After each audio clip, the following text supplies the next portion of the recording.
céus e estrelas, tu és Criador, nuvens e o sempre belo luar contam ao mundo deste amor sem par.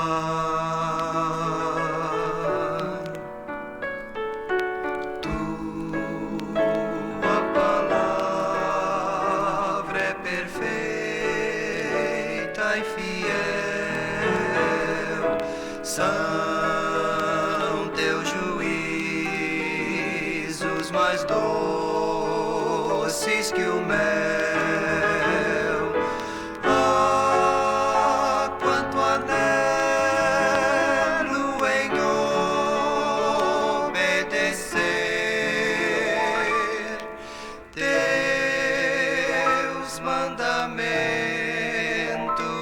E só nele.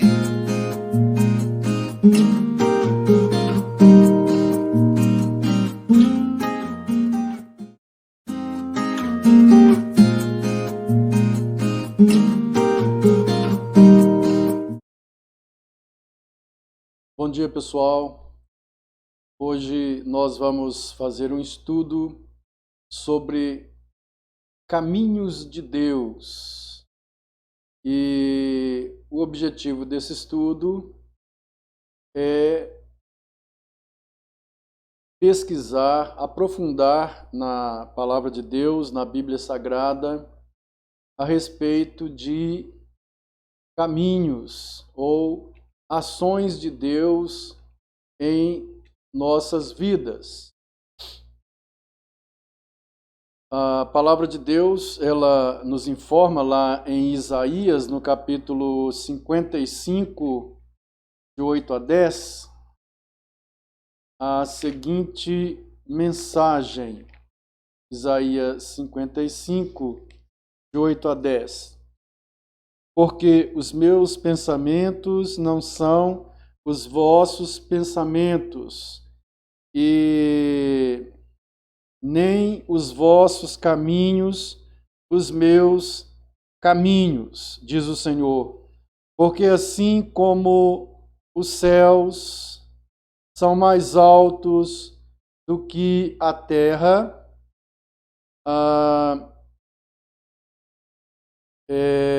então assim são os meus caminhos mais altos do que os vossos caminhos, e os meus pensamentos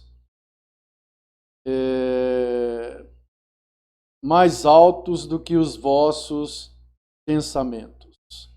Pois bem, Deus está nos mostrando aqui na palavra dele que os caminhos dele são inescrutáveis. Os caminhos deles são os caminhos deles, são mais altos, os pensamentos deles não são os nossos pensamentos. E o nosso objetivo de hoje é fazer um estudo sobre os caminhos de Deus, tomando como base a vida de José, conhecido como José do Egito. José do Egito. Eu quero dar as boas-vindas a todos os nossos amigos, a todos os nossos irmãos. Rogo a Deus que Ele abençoe ricamente o estudo da palavra dEle, que seja, mais uma vez, rico em nossos corações. Pois bem, nós estamos falando de caminhos, e a palavra de Deus, ela nos deixa bem claro, aqui em Isaías 55, de 8 a 10, que os caminhos do Senhor são superiores, no sentido de que eles são inescrutáveis, eles não são conhecidos, a não ser que Deus se dê a revelar. Mas na maioria das vezes, o plano oculto de Deus, ou a vontade oculta de Deus, Deus não a revela a nós, o plano que Ele tem para as nossas vidas, os caminhos que Ele tem para nos levar, geralmente Ele não nos revela. Em alguns casos, pode ser sim que Deus, por exemplo, no caso de Paulo, quando o profeta Ágabo disse o que ia acontecer com ele, né? No caso de Jesus, sendo o próprio Deus, e Deus disse também o que iria acontecer, né? Com Jesus, iria para Jerusalém e aquela coisa toda. Mas, na maioria dos casos, Deus nos leva por caminhos e Ele não nos mostra o que Ele quer, né? E o que Ele quer fazer em nossas vidas. Talvez Ele vai nos mostrando de forma processual, a gente vai entendendo com o tempo, as coisas vão se encaixando, a leitura da palavra, a oração, a comunhão com pessoas mais maduras do que nós, a leitura de livros, o Espírito Santo vai usando tudo isso e vai esclarecendo para nós no meio do processo. Mas, geralmente, nunca Deus, no início do processo, Ele nos informa tudo o que Ele vai fazer na nossa vida, não. E foi o que aconteceu com José. José, né, é o estudo que nós vamos basear na vida de José hoje. E a palavra diz que há caminhos que parecem, ou há caminho que parece certo ao homem, mas no final conduz à morte. Nem tudo o que brilha é ouro, nem tudo o que reluz é ouro. Nem todo caminho que parece bom, certo, vai dar num resultado bom. Então, por mais difícil que os caminhos de Deus sejam para as nossas vidas, o melhor para todos nós seria seguir o caminho que Deus tem para cada um de nós. Jesus, o caminho que Deus tinha para Jesus era o Calvário. E Jesus, Ele fez aquela oração: não seja feita a minha vontade, mas a tua vontade. Se for possível, passa de mim esse cálice, mas não seja feita a minha vontade, mas a tua vontade. Então, há caminhos que realmente Deus nos leva para o crescimento, para executar algum plano que Ele tem, para abençoar muitas vidas. E nem sempre esses caminhos são fáceis e nem sempre nós entendemos esses caminhos. Muitas vezes machucam, muitas vezes são trilhas espinhentas, muitas vezes são trilhas difíceis, mas sempre o resultado é muito bom, não só para nós, mas para todas as pessoas que nos cercam. José é um desses casos. A história de José começa em Gênesis 12. Vejam bem que Gênesis tem 50 capítulos. No capítulo 12, Moisés começa a falar, a narrar, porque é um livro narrativo, o livro de Gênesis. Moisés começa a narrar a história de Abraão, seus filhos, seus netos, seus bisnetos, né?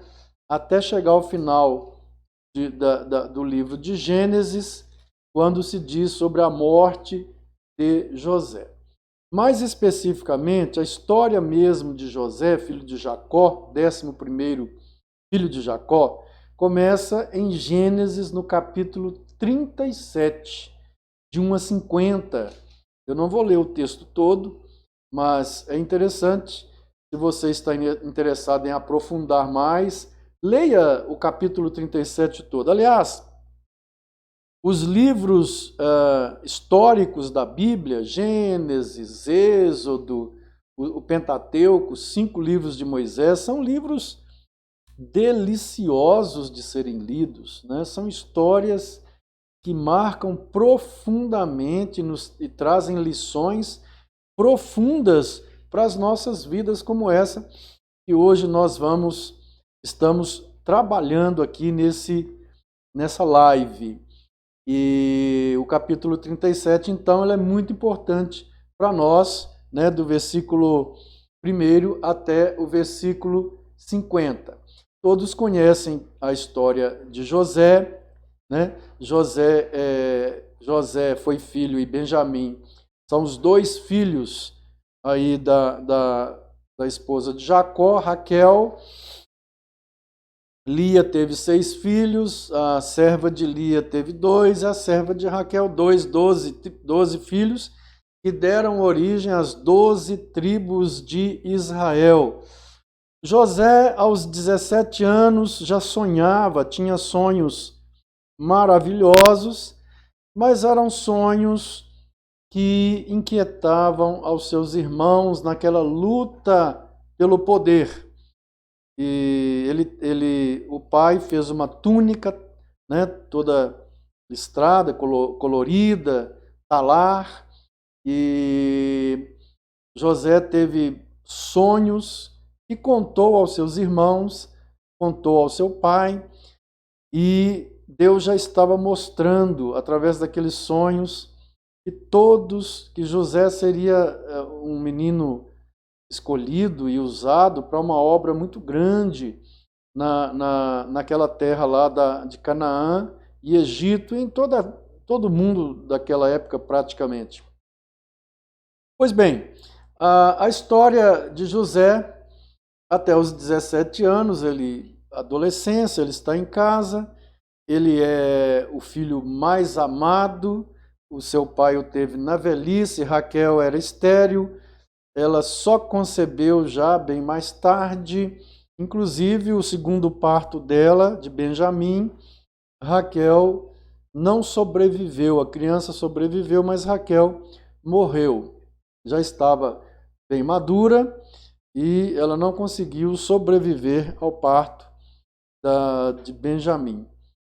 E o que aconteceu então é que Jacó já teve José e Benjamim na velhice, e são os 2 filhos. Dizem que os pais com os primeiros filhos, eles os amam, mas são mais rígidos, né? Mas os filhos que nascem na velhice são como os netos, e os pais começam a tratar aqueles filhos como os avós tratam os seus netos. Não são tão rígidos e parece que demonstram mais carinho para com esses filhos. Foi o caso de José, né? José, então, até os 17 anos, ele vive com a sua família, mas no momento em que José começa a ter sonhos que mostram uma grande missão na vida de José, um grande ministério a ser cumprido, mas que os seus irmãos lhe seriam sujeitos e servos. Ele não entendia nada, evidentemente, desses sonhos, mas os seus irmãos já mantinham ódio e inveja de José. Primeiro porque o pai demonstrava mais amor por José. Segundo porque os sonhos, né, mostravam que José teria a preeminência no patriarcado, no período patriarcal. Foi o que aconteceu mais tarde realmente no Egito. Mas o que a gente quer mostrar aqui são algumas questões interessantes aí sobre José, né? A partir daí, dos 17 anos, a vida de José começa a despencar. José começa eu coloquei um gráfico aqui, né, de um gráfico despencando, e a vida de José é esse gráfico. Então, deixa eu tentar tirar aqui um pouco a minha imagem e colocar aquele gráfico lá. A vida de José realmente é esse gráfico aqui, né? Daí para frente. Dos 17 anos, dos 12 anos que vão seguir, é uma queda atrás da outra. Mas não uma queda no sentido de erro, de seguir caminhos errados, de se envolver com coisas erradas, como Judá, por exemplo, se envolveu, né? Casando com mulheres lá de Canaã, não seguindo a tradição de Abraão, não seguindo a tradição de Isaac, né? Mas nem de Jacó também. Não nesse sentido, mas é que vão acontecendo desgraças após desgraças, desventuras. A vida daquele menino passa a ser uma vida difícil, são coisas difíceis que ele vai enfrentar daí nos próximos 12 a 15 anos.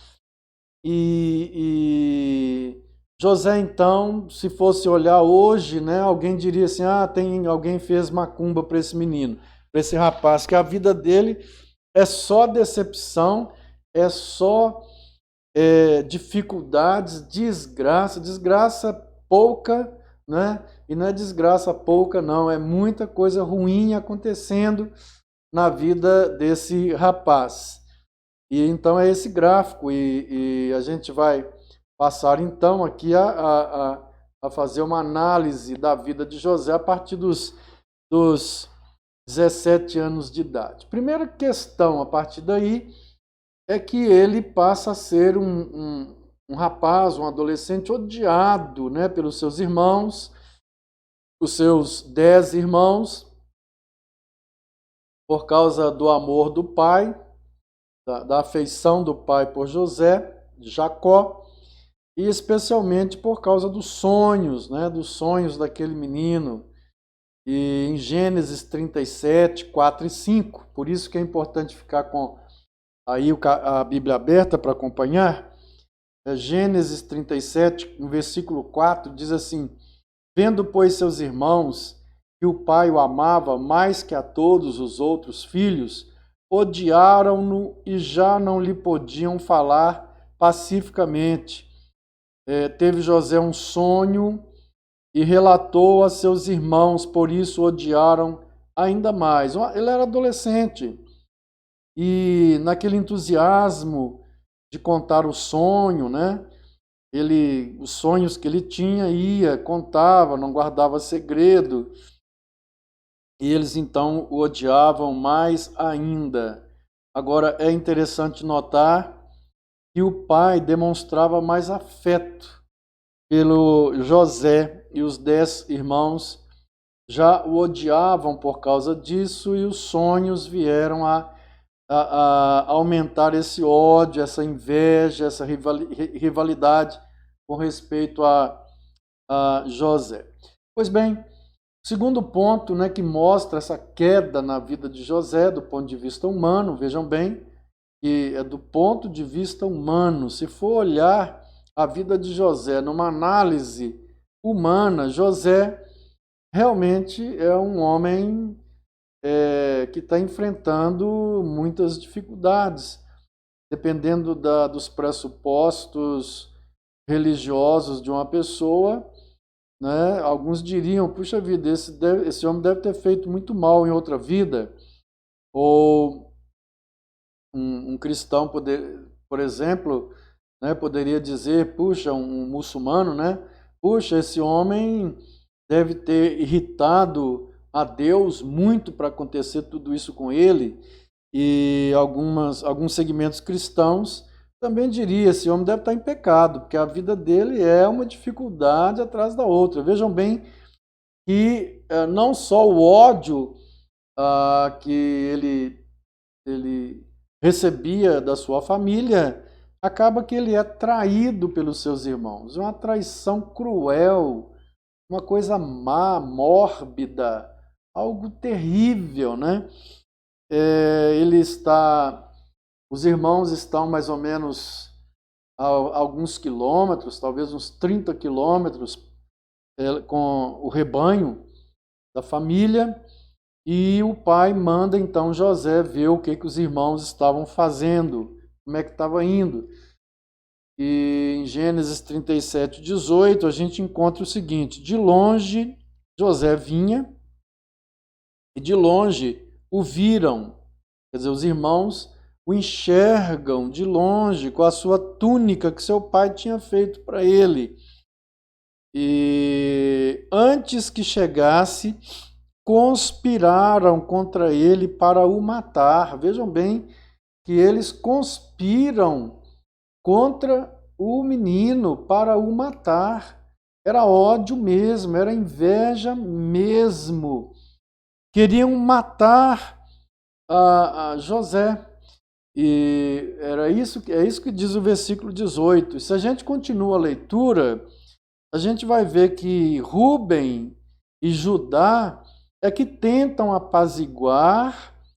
Rúben tem um plano de livrá-lo, jogá-lo numa cisterna e mais tarde voltar e livrá-lo e devolvê-lo ao pai. E Judá tem uma outra ideia.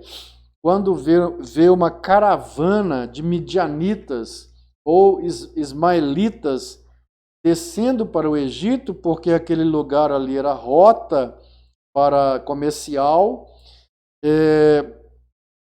então Judá dá a ideia, em vez de matar, não vamos matá-lo não, vamos vendê-lo aí para os ismaelitas, que a gente ganha um troco e a gente então mata um animal aí, um bode, e tinge a túnica talar dele, né, e colorida que seu pai lhe deu, no sangue do bode, e fala com o pai que nós encontramos. Deve ter sido um leão, algum animal aí selvagem que o estraçalhou e acabou com ele. E foi o que realmente eles fizeram, né? Eles venderam, né, traíram e venderam José para a caravana, para os comerciantes ismaelitas, os filhos aí, geração de Ismael, filho de Abraão.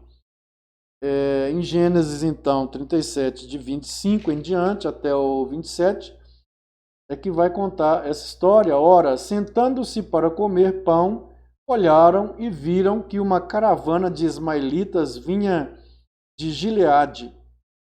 Seus camelos traziam aromas, bálsamos e mirra, que levavam para o Egito. Então disse Judá a seus irmãos: de que nos aproveita matar o nosso irmão e esconder-lhe o sangue?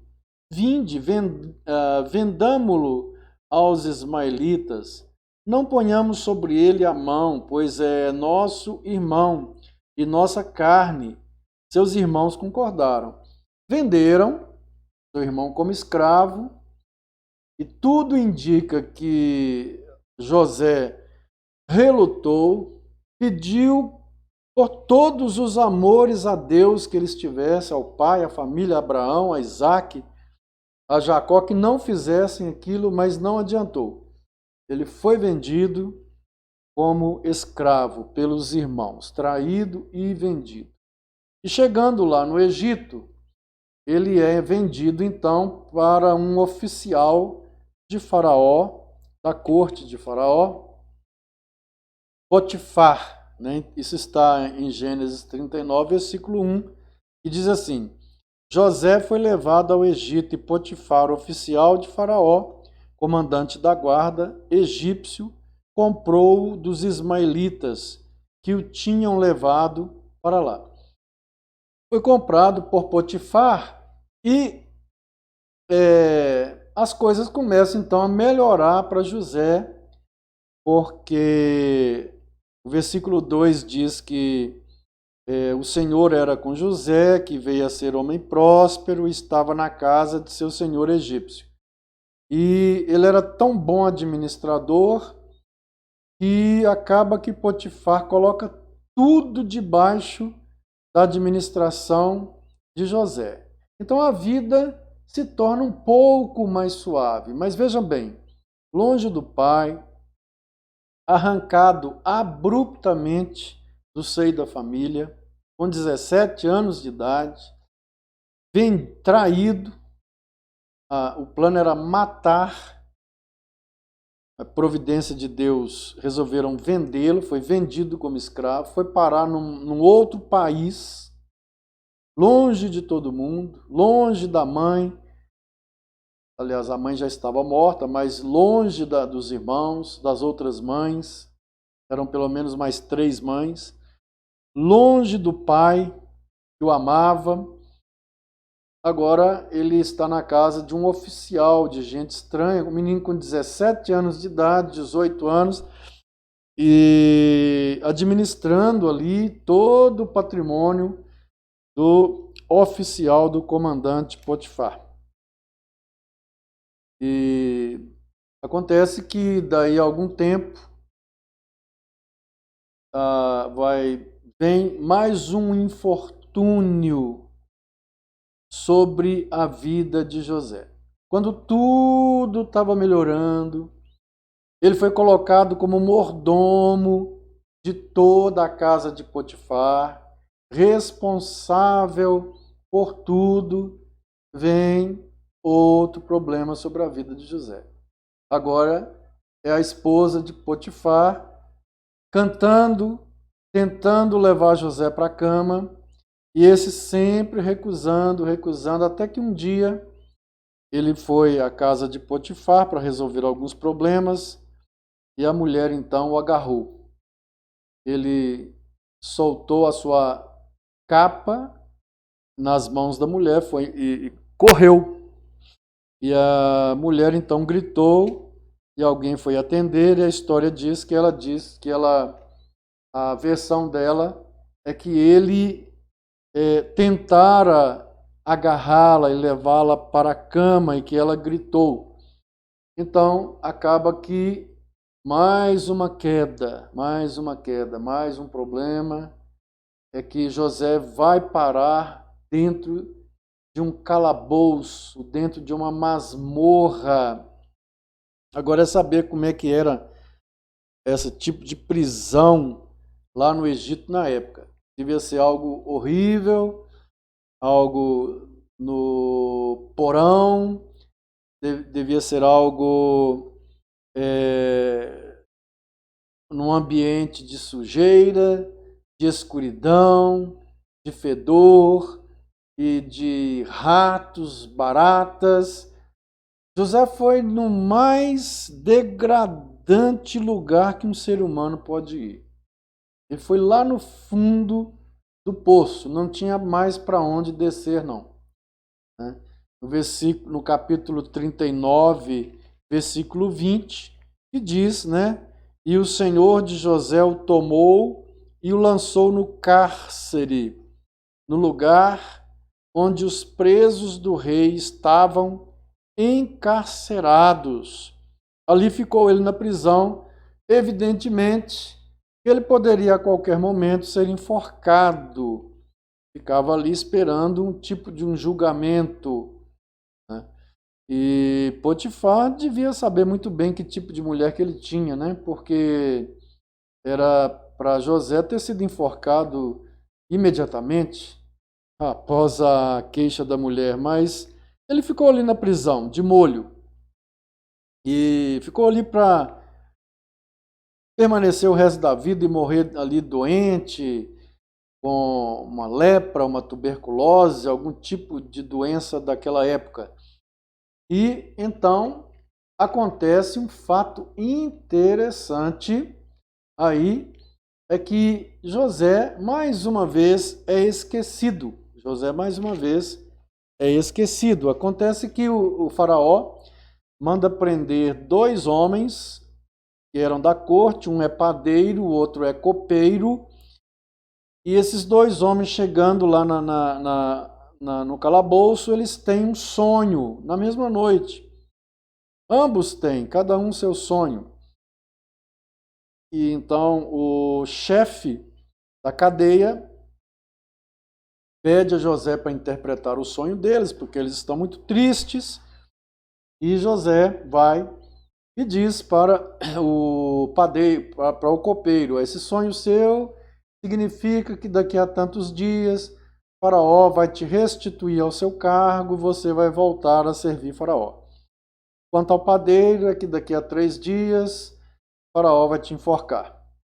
E o interessante é que no versículo 13, veja bem, no versículo 13, é o 13, aliás, não é o 13, é o 14, e diz assim: porém, quando ele interpreta o sonho do copeiro, ele fala com o copeiro o seguinte: porém, lembra-te de mim quando tudo te correr bem. Falando para o copeiro: e rogo-te que sejas bondoso para comigo, e faças menção de mim a Faraó, e me faças sair dessa casa, porque de fato fui roubado da terra dos hebreus, e aqui eu nada fiz para que me pusessem nesta masmorra.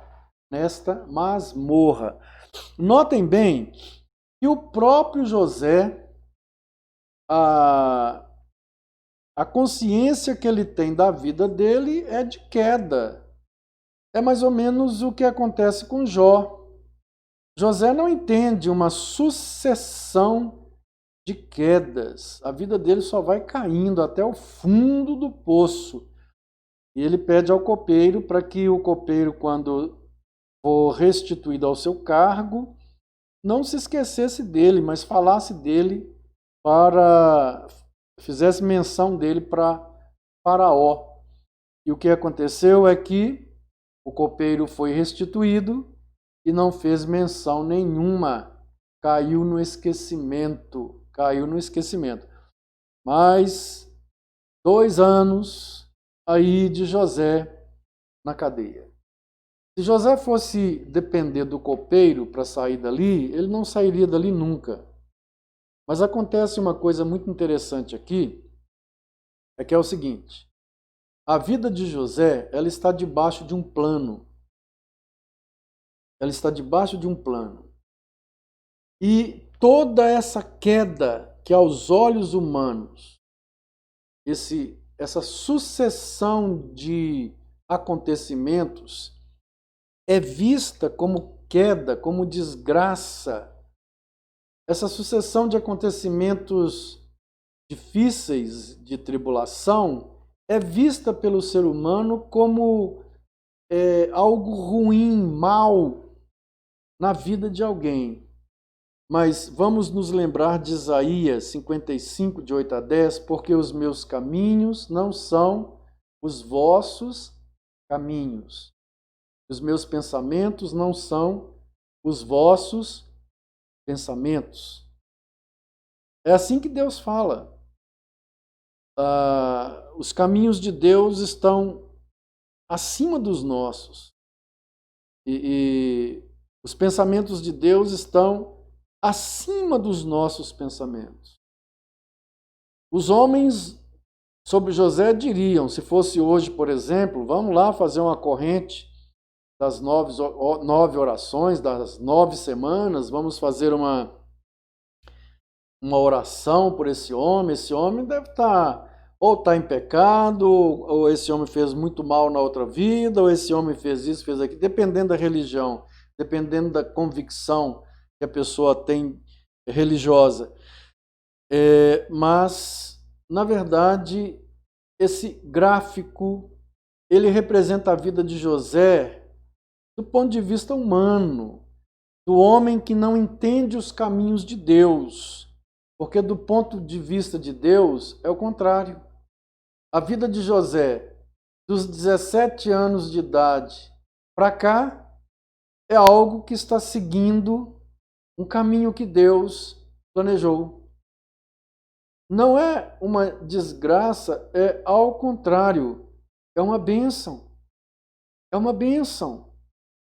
É que Deus levou José por caminhos difíceis, mas a cada acontecimento com José diante de Deus, José está no caminho certo. Esse é o caminho certo que Deus tem para José. E não é um caminho de coisas negativas do ponto de vista divino. Tudo o que acontece é positivo. Ainda que para o homem seja negativo, seja queda, para Deus é ascensão. Para o homem, na leitura humana, José está caindo, ou por pecado, ou por karma, ou por ter ofendido a divindade, enfim.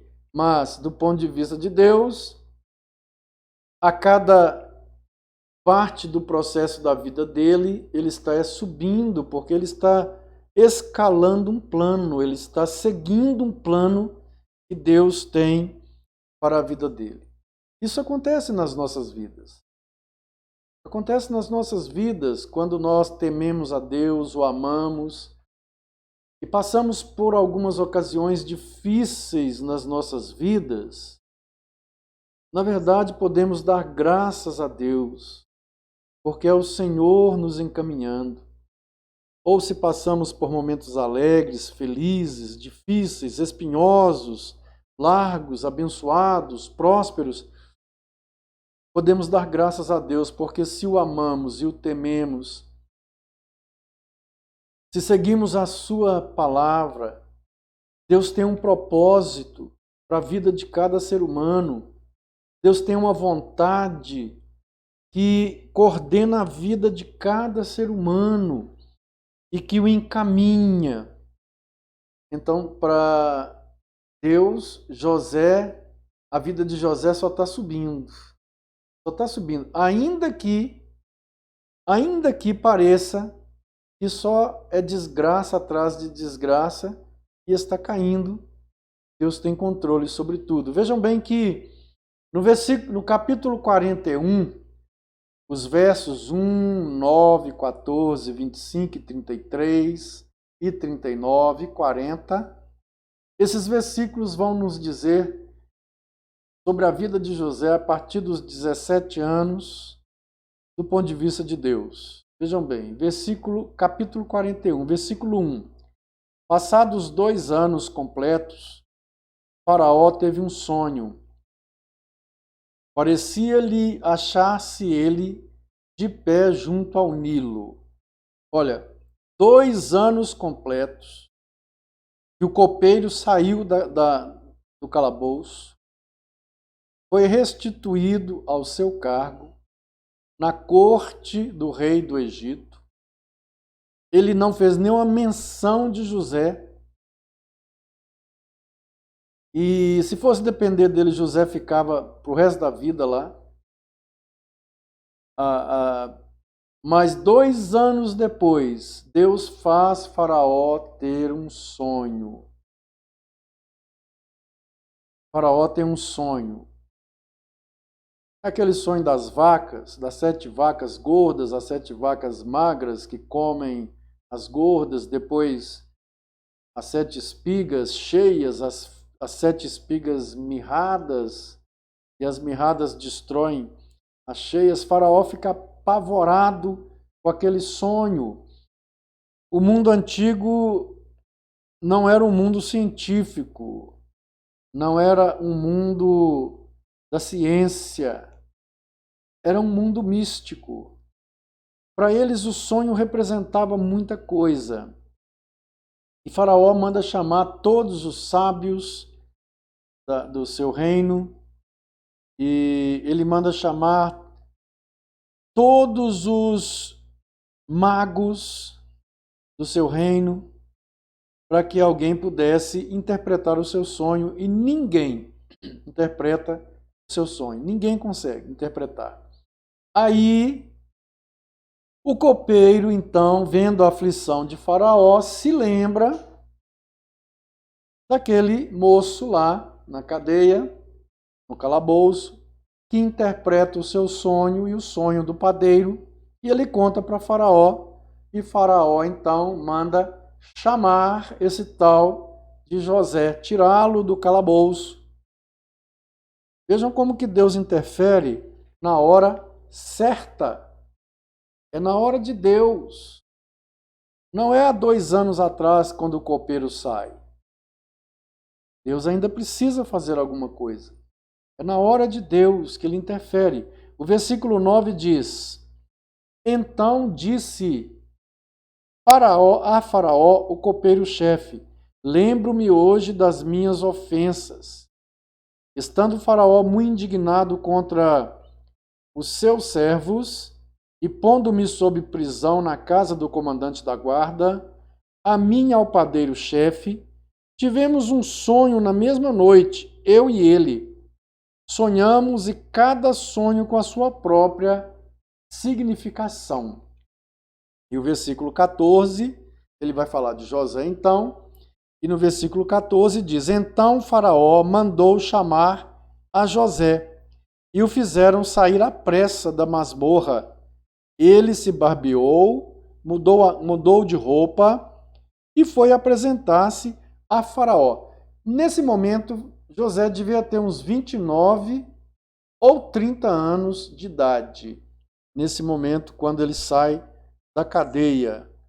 Agora, quem o chama para fora é o homem mais importante do Egito, é o rei do Egito, Faraó, é que chama José para fora. Daqui para frente, a vida de José, do ponto de vista humano, só vai melhorar. Só vai melhorar. Mas, vejam bem que José precisava chegar ao Egito. E nós vamos complementando daqui para frente o que isso significa. O versículo 25 diz assim: Então lhe respondeu José: O sonho de Faraó é apenas um. Deus manifestou a Faraó o que há de fazer. José então chega à corte e diz para Faraó o significado daquele sonho. E o versículo 33, assim que ele conta o significado, são 7 anos de fartura, são 7 anos de extrema fome em todo o mundo ali do Egito, da Palestina e chegando a outros países. E no versículo 33, José diz para Faraó: Agora, pois, escolha, Faraó, um homem ajuizado e sábio e o ponha sobre a terra do Egito. Então, José é um excelente administrador. Ele sabe o que vai acontecer, é uma fartura muito grande, 7 anos, é uma fome muito grande, 7 anos subsequentes. E então, no versículo 40, diz assim, né, versículo 39, aliás, Depois disse Faraó a José: Visto que Deus te fez saber tudo isto, ninguém há tão ajuizado e sábio como tu.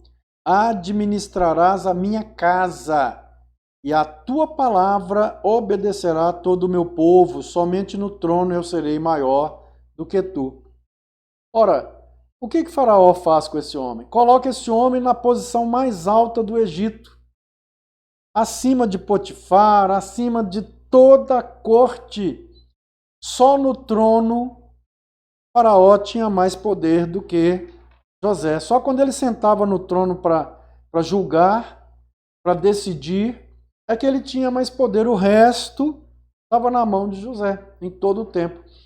E o versículo 45 diz: E a José chamou Faraó de Zafenate Paneia, lhe deu por mulher a Azenate, filha de Potífera, sacerdote de On, e percorreu José toda a terra do Egito. Aliás, não é versículo 45, esse é o capítulo 45, de 1 a 8, né? 45. Vejam bem, então, o que nós estamos dizendo aqui é que Deus vai trabalhando a vida de José. José precisa chegar no Egito. E como é que Deus faz para José chegar no Egito? Ele então concorre ao que nós chamamos em teologia de providência, de concorrência.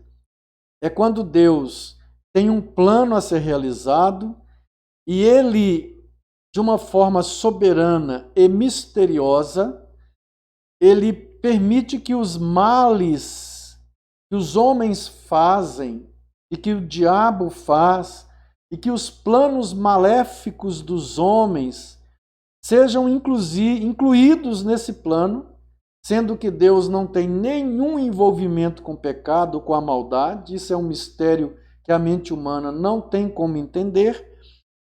E Deus então transforma até a maldade humana no bem. É o que aconteceu com os irmãos de Jacó, de José, que são maus, que o traem, que o odeiam, que têm inveja.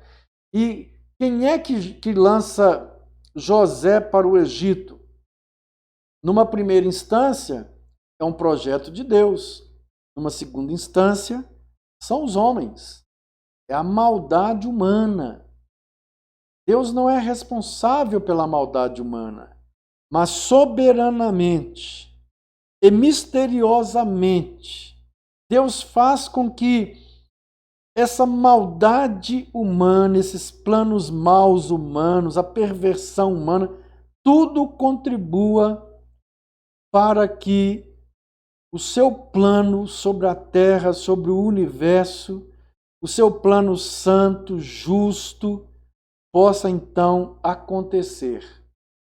Então Deus que levantou os irmãos de Jacó para venderem Jacó, para odiar Jacó. Não.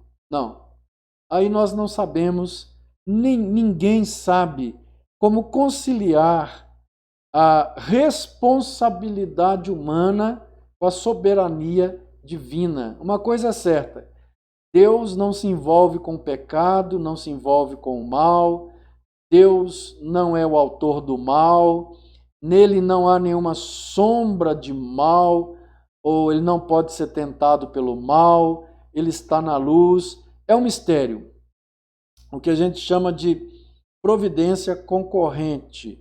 O homem sim é responsável pelos males dele. Agora a gente pode ir para o capítulo 45, de 1 a 8. Vejam como é que José vai explicar toda essa situação. Então tem todo aquele processo que vem a fome, José está cuidando, a terra lá do seu pai, dos seus irmãos, a fome chega lá, eles têm que vir ao Egito para comprar, e José de tal forma trama para que traga toda a sua família para o Egito. E no final, quem quiser então aprofundar mais, vai ler do capítulo 37 até o capítulo 45, até o 50, e vai ver que história maravilhosa. Mas,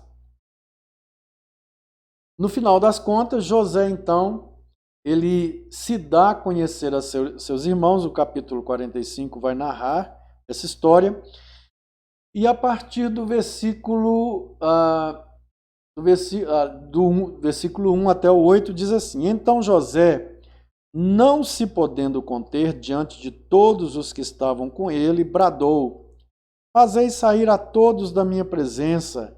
E ninguém ficou com ele. Quando José se deu a conhecer a seus irmãos, e levantou a voz em choro, de maneira que os egípcios o ouviam, e também a casa de Faraó. E disse a seus irmãos: Eu sou José. Vive ainda meu pai? E seus irmãos não lhe puderam responder, porque ficaram atemorizados perante ele, com medo. Disse José a seus irmãos: Agora chegai-vos a mim. E chegaram-se. Então disse: Eu sou José, vosso irmão, a quem vendestes para o Egito.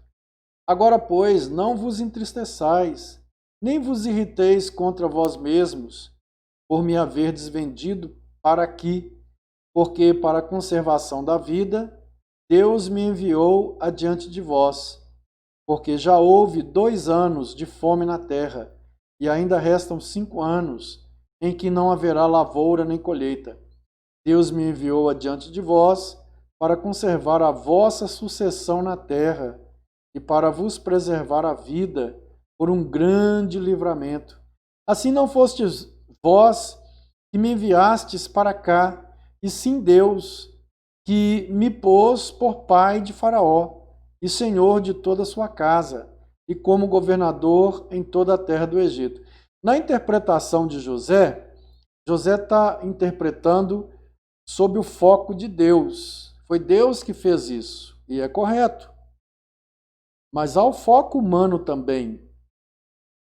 E nós encontramos na Bíblia situações em que Deus levanta um povo para castigar a Israel, por exemplo.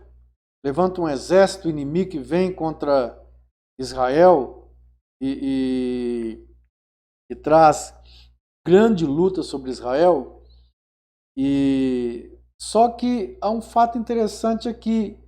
Depois Deus julga a esse povo que fez mal ao seu povo por ter invadido, matado crianças, matado adultos, mulheres, e Deus fala que vai julgar aquele povo pelo mal que ele fez. É claro que esse é um assunto que eu digo que nós vamos até um certo ponto e a partir dali é mistério. A mente humana não consegue entender. Não há nenhuma mente humana que possa entender isso. Mas o fato é que Deus, embora Deus tenha um plano, como ele teve na vida de José, e José aqui diz para os irmãos, não foram vocês, foi Deus. É certo, do foco de Deus, olhando do foco de Deus. Mas isso não tira a responsabilidade dos homens, da maldade, dos seus pecados. Por exemplo, os 10 que venderam José para o Egito e mentiram para o pai dizendo que uma fera o havia comido, esses 10 são responsáveis pelo que eles fizeram e serão julgados por Deus pelo mal que eles fizeram. E tanto é que eles se chegam a José com medo agora. Agora eles dizem, agora ele vai nos matar, porque olha o mal que nós fizemos a ele. Mas José diz para eles, não temam, porque foi Deus quem fez isso. Quer dizer, ele perdoou os seus irmãos.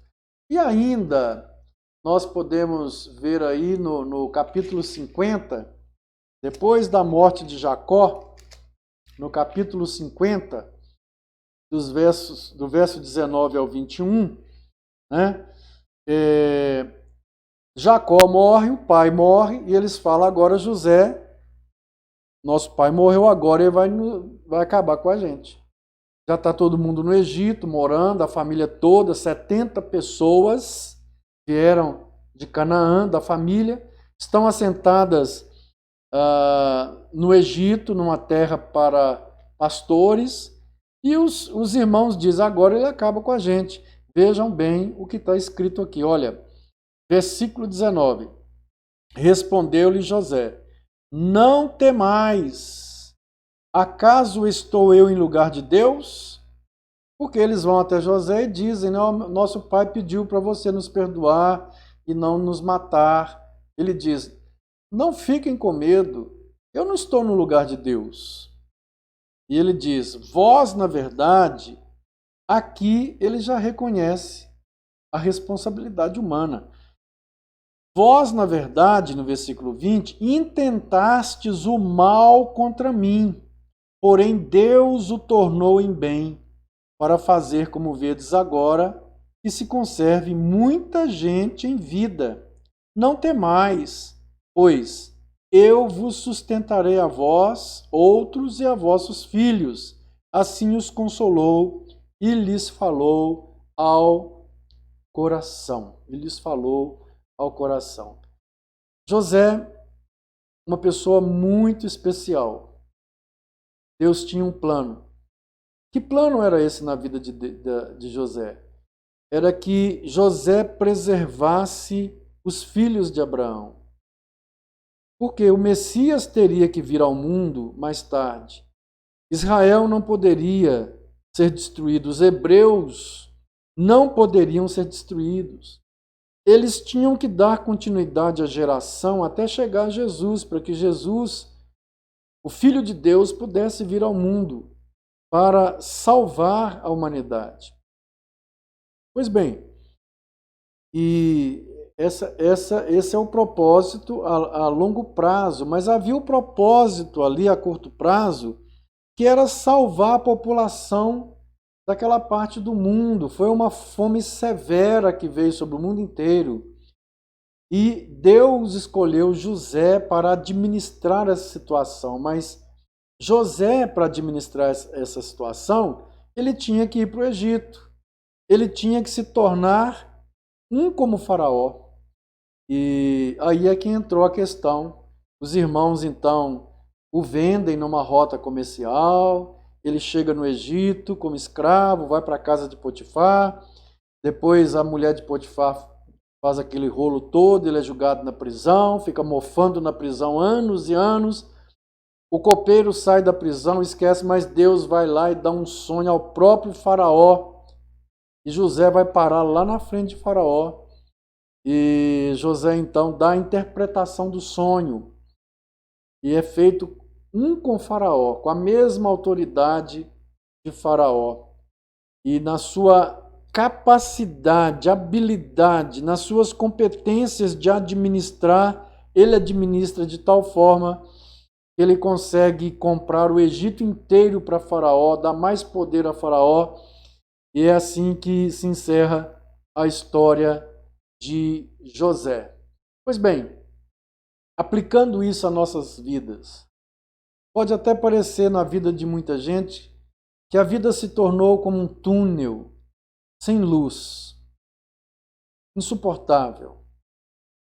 A vida se tornou como um túnel sem perspectiva de saída, um calabouço, uma vida que parece que não há saída. E a gente precisa entender que os caminhos de Deus, nem sempre os caminhos de Deus são espinhosos para nós, mas algumas vezes sim. Os planos que Ele tem para nós, muitas vezes envolvem nos levar por momentos difíceis, porque é na dificuldade que nós crescemos. São as tribulações que trazem crescimento para o ser humano. As pessoas, quando elas têm tudo, tudo que elas precisam vem à mão, quando elas não enfrentam nenhuma dificuldade, geralmente são pessoas espiritualmente imaturas, mentalmente imaturas, emocionalmente imaturas. Uma das formas que Deus tem para nos trazer maturidade é nos levar por caminhos difíceis. José que sabe por onde ele passou para depois ocupar um lugar de honra, porque Deus o tirou do monturo, lá do fundo do poço, e o colocou para se assentar com o príncipe. E é isso que a Bíblia diz.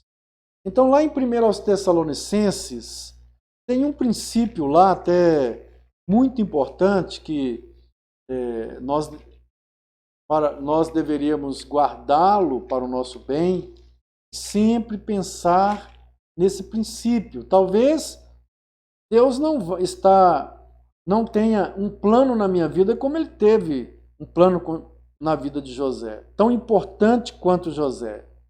Mas Deus tem um plano na vida de cada um. E só de ser um plano feito por Ele, significa que é muito importante, muito bom para nós. E a gente precisa entender isso. Então está escrito lá na carta de Paulo aos Tessalonicenses, capítulo 5, versículo 18.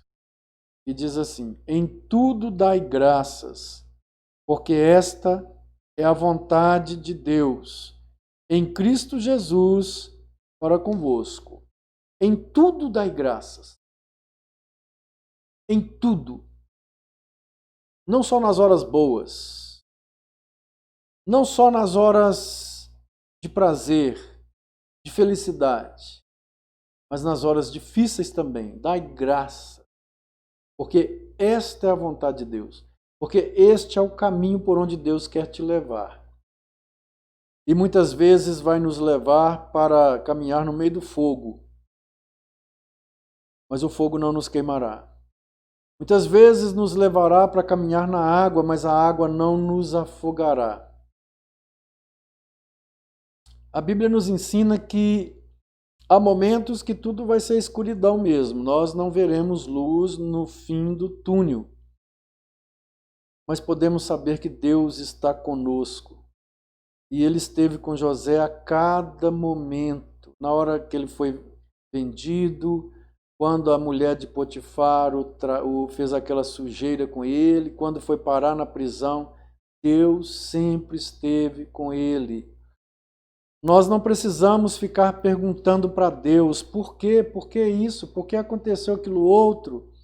O que Deus quer é que nós aprendamos a confiar nele, aprendamos a andar no escuro, sabendo que ele é a nossa luz. Aprendamos a dizer a ele, eu não entendo o que está acontecendo comigo, mas eu sei que o Senhor é bom e que o Senhor me ama, o Senhor está comigo e vai me encaminhar sempre. O que Deus quer é que esse tipo de fé seja burilada em nós e que a nossa fé chegue a ser essa fé de em tudo dar graças, porque Ele está usando cada momento, cada espinho, cada dificuldade para nos formatar, para nos dar uma forma e para nos preparar para que a nossa vida seja uma bênção.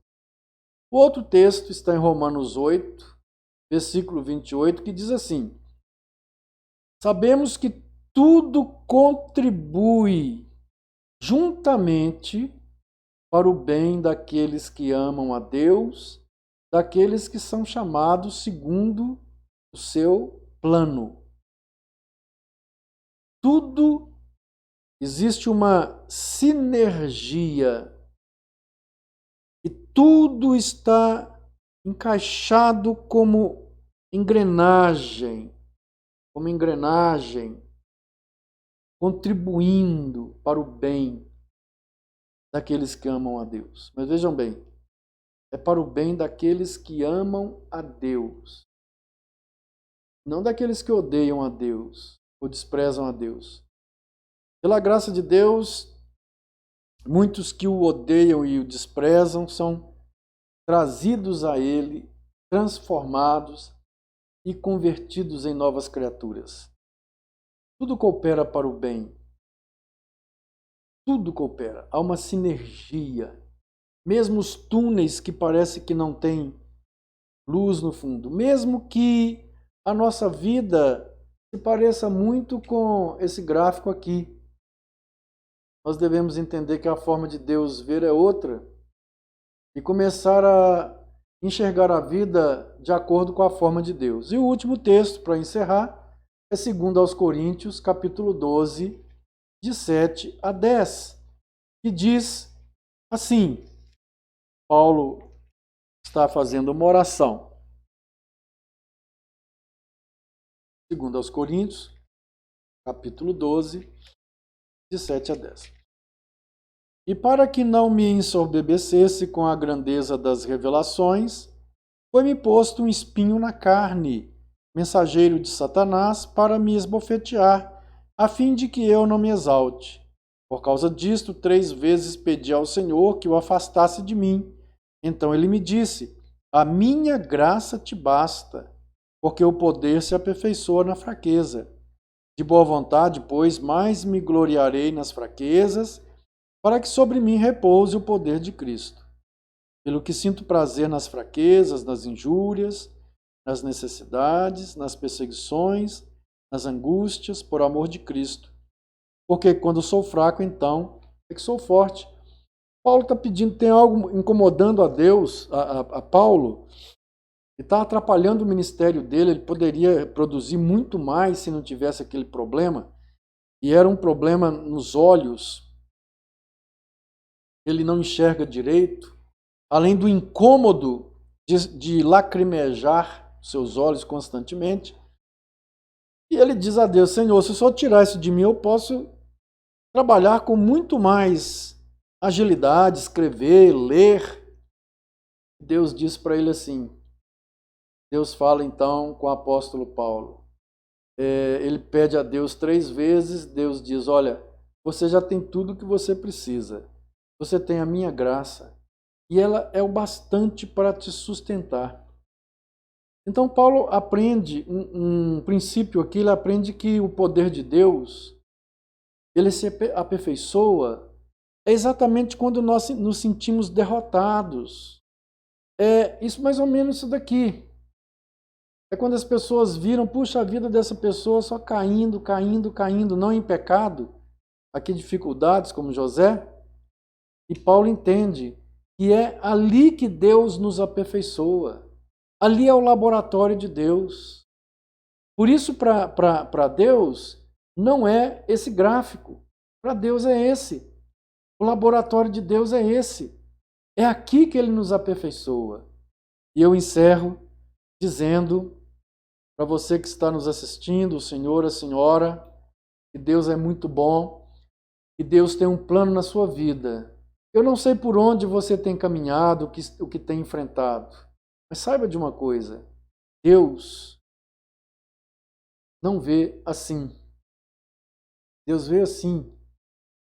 Entenda que Deus está trabalhando na sua vida, por mais que esteja doendo, Ele sabe o que você está passando e Ele vai dar força a cada momento. Aprenda a agradecer por tudo, a não reclamar, a não murmurar, blasfemar, mas dê graças, porque é na sua dificuldade, é na sua fraqueza que o poder de Deus pode se manifestar. Deus te abençoe. Tenham um bom dia.